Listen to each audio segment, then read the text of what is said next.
Hey everyone. Sorry for the lack of content lately. I've been kept busy, but back to another video. So, I've got two models, Spitfire and the Great Western, and also a new tool which I picked up. Now, this tool, as some people already know, it's to help with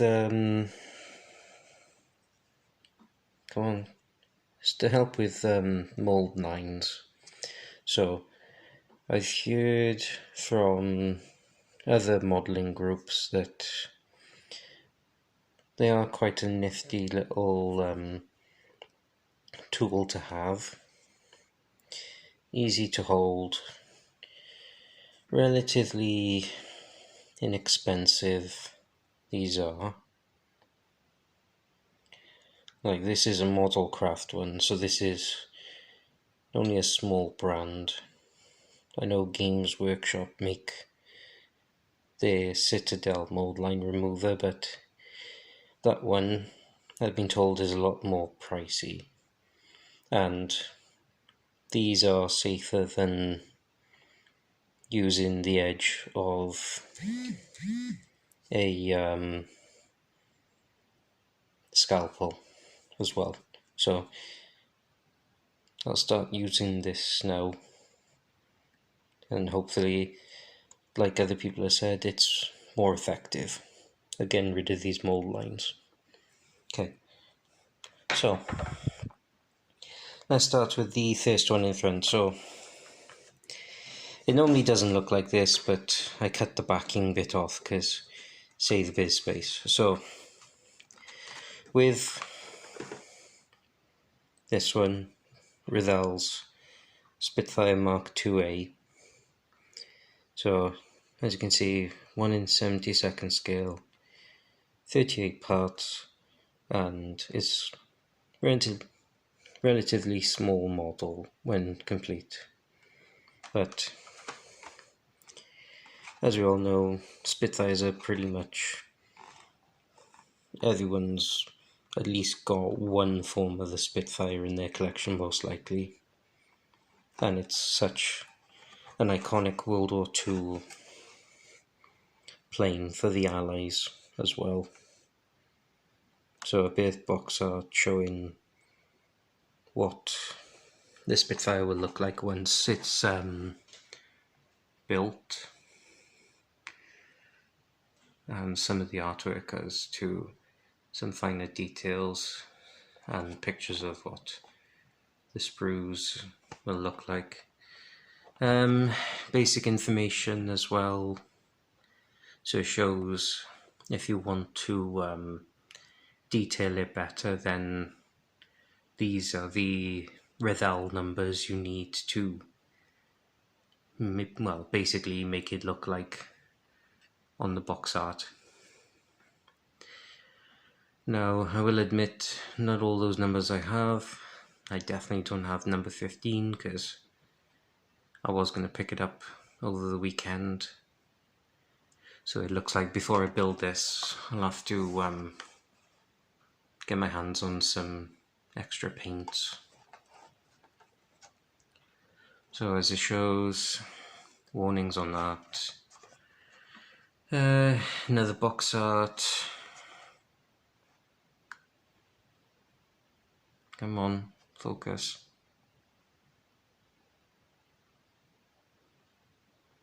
So it shows that it's a very, very brief description of what the Spitfire was and its role. So it shows that the decals that come with it is for the RAF version. And again, come on, focus. More box art, and then plain and simple Revell. Just not much information this time. Because it was a starter set, you get Revell's 3 basic paints to make it. So If it's going to focus, so it shows the number 79, which is greyish blue, 68 dark green, and then 43 medium grey. And as you can see, because it's a starter set, you got a basic double-edged brush and Revell's poly cement as well. Now on these starter sets, it shows that what to do when you open them. So it's basically a case of give it a good shake, stir with something, apply one coat, wait an hour to apply the second one, and then to clean the brush, run it under running water. But because it's only a starter kit, it's only designed to make it look basic. So I have got other colours, I just don't have the yellow for the propeller tips. So I won't be starting it until I got all the colours I need. So that's that starter set by Revell. This one, I'm quite, I quite like the look of this. I like the look of this Great Western. I will admit, I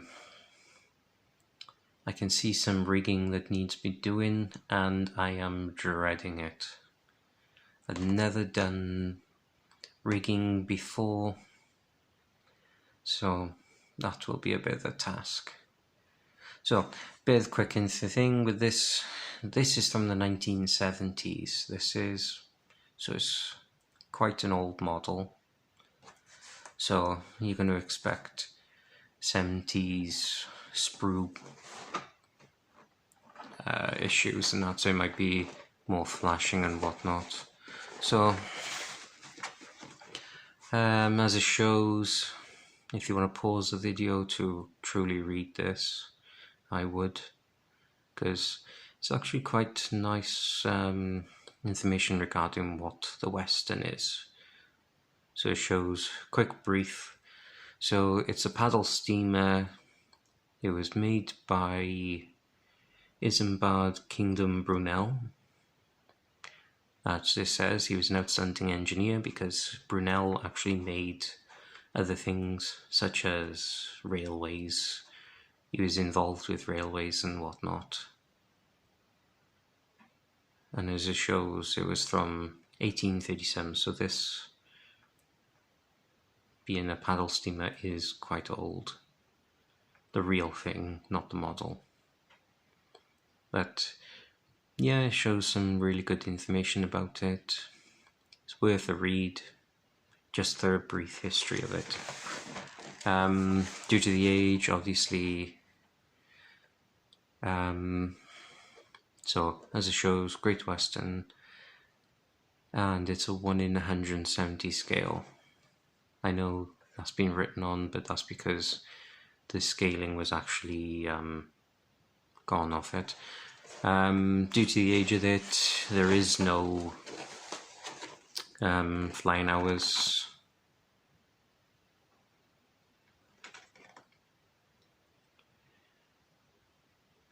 Like obviously if you go by the paint things, I don't know if these paint numbers even exist still, because this is from the 70s. I have no clue whatsoever. There's nothing on the back. It's typical old Airfix styling where it's just plain cardboard. That's all there is to it. Right, and let's take a quick look inside, because I have sort of opened this up to see what it's like inside. Now, I bought this, obviously, as you can tell, it's been bought second-hand, so, you know, some sprues are not together and that. Now, the person I bought it off, they turned around and said it came with paints as well, which I believe these are enamels by looking at them, so it'd be interesting to see if these enamels are still any good, considering these are from the 70s or 80s, because there's no manufacturing date on these I can make out. There's no there's nothing to say that, well, these were licensed during what period. There is nothing of that information on there from what I've read. But it'll be interesting to see if the paints do actually still any good. I don't think the person I bought it off said that they've even been touched. The only thing I've noticed is that obviously due to the age, there looks like what's just age related, so because it's in a metal container, it looks like there's just startings of like surface rust on them, which would be to be expected for their age. But if they're good, they're good. If they're not, it's not a big deal. But I've never dealt with enamels, I've only done acrylic, so if they are any good, these enamels, I think I'll give them a try on this kit, just to see what it's like. So that's one pattern. What I also like is that the person I bought them off as well, when I opened it, it was nice to see like a little cutout from, as you can see, the Gazette, and you can see that, well, this piece of paper is the same age as I am. So I was quite surprised when I saw this. I thought it was a nice little extra. Bit more information on the Great Western.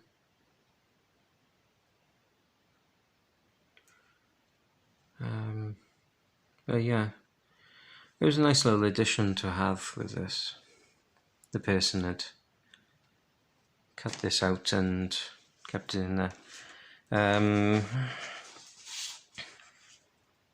Vintage, very vintage instructions. It's going to be interesting to see how to build it with using 70s instructions. I'm not going to open it up completely because due to the age, the instructions are starting to go yellowed. And I don't want that to happen because then I won't know what I'm doing. The parts are all from what the person said. They're all there. They're all in their sprues. I'm not going to mess with them because this kit is not going to be built anytime soon. This one is going to be on the back burner for a while. This was bought purely for the fact that I saw it on there, it looked really nice, and I want to give it a go. But this model will be a while before I give it a try. So 1 in 170 scale, as you can see, with it obviously the age of the tooling, there probably are going to be some issues that might need resolving. Obviously, due to its age, the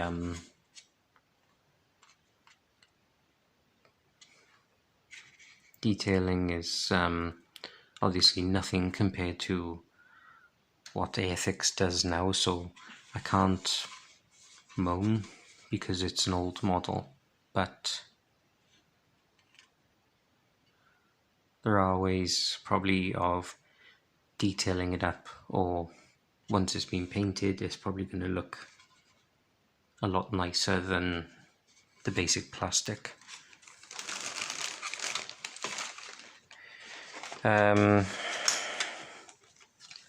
The deck,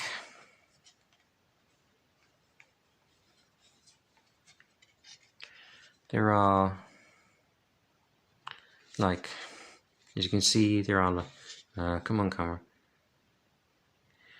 there are like deck paneling details and that, so you know, it is there, it just needs painting in the right colors to show it off. What's this? Oh.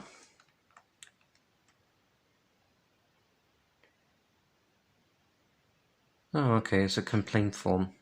Okay. I haven't seen one of these. So, I'm guessing it's going to be a little stand so you can display it on once it's complete. The sides of the paddle steamers. Nice and simple.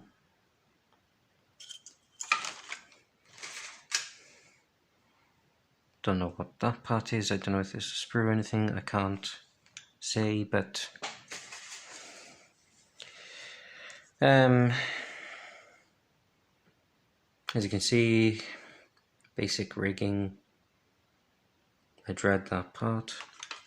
And then the final bit, there is one decal in there, but I don't know if I'm going to be able to use it. So final part is the plastic sails.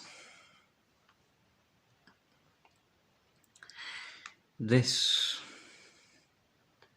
bit is going to look interesting because of the way they do the